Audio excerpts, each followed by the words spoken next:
बालमित्रांनो, आज मी तुम्हाला काही लोकमान्य टिळकांबद्दल काही दोन शब्द सांगणार आहे. ते तुम्ही शांततेने ऐकून घ्या अशी मी आशा बाळगते व माझ्या छोट्याशा भाषणाला सुरुवात करते.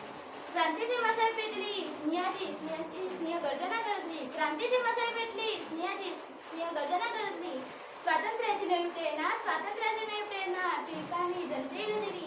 स्वातंत्र्याची नवी प्रेरणा टिळकांनी जनतेला दिली. भारतातील त्याच्या नावाने पुणे आधी नुसते नाव घेते तरी पूर अभिमानाने भरून येते. असे व्यक्तिमत्व म्हणजे लोकमान्य टिळक. टिळक रत्नागिरी जिल्ह्यातील चिखली या गावात 23 जुलै इसवी सन 1856 रोजी एका तेजस्वी सूर्याचा जन्म झाला. या तेजस्वी सूर्याच्या प्रखर तेजाने अन्यायाचा काळोख चिरला. हा तेजस्वी सूर्य म्हणजे लोकमान्य टिळक. टिळक हे भारतीय स्वातंत्र्य चळवळीतील एक मजबूत जाहीरवादी नेते होते. टिळकांना लहानापासूनच अन्यायाची जीड होती. लोकमान्य टिळकांना छत्रपती शिवाजी महाराजांच्या विचारांवर प्रभाव होता.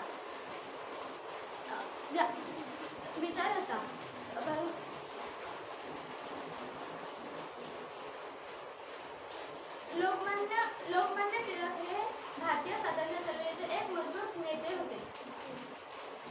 स्वराज्याशिवाय प्रगती शक्य नाही असा त्यांचा ठामपणे विश्वास होता. जहाल विचारसरणी होती, लेखणी तलवार होती. जहाल विचारसरणी होती, लेखणी तलवार होती. प्रखर त्यांच्या विचारांनी ब्रिटिश सत्ता हादरली होती. आपले विचार स्पष्टपणे मांडण्याची ताकद टिळकांमध्ये होती. ते आपल्या लेखणीतून जलजलीत लेख लिहित असत. त्यामुळे ब्रिटिश अधिकाऱ्यांनी त्यांना भारतीय असंतोषाचे जनक म्हटले आहे. राजकीय जनजागृती इसवी सन 1893 साली गणेशोत्सव सुरू केला. महात्मा फुलेंनी केलेली शिवजयंती व्यापक स्वरूपात करण्यात आली. या दोन उत्सवांद्वारे ब्रिटिश सरकार विरुद्ध उभी राहण्यासाठी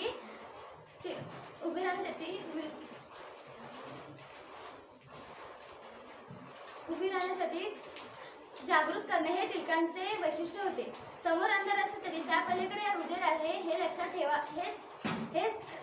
ठेवा असे टिळकांनी जनतेला सांगितले. आयुष्यात काय कमायचे असेल तर किती केंद्रित असायला हवेत हे टिळकांच्या विचारांवरून समजते. स्वराज्य हा माझा जन्मसिद्ध हक्क आहे आणि तो मी मिळवणारच या वाक्याने इतरांनाही झटाला लावणारे लोकमान्य टिळक आजही त्यांच्या विचारांची आपल्याला जगण्याची व प्रेरणा व बल देतात.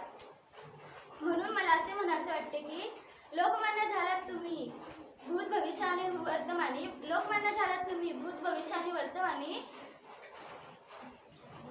तुमच्या देशप्रेमाच्या गोष्टी आजही इतिहासाच्या पानोपानी. एवढं बोलून माझे भाषण संपले. जय हिंद.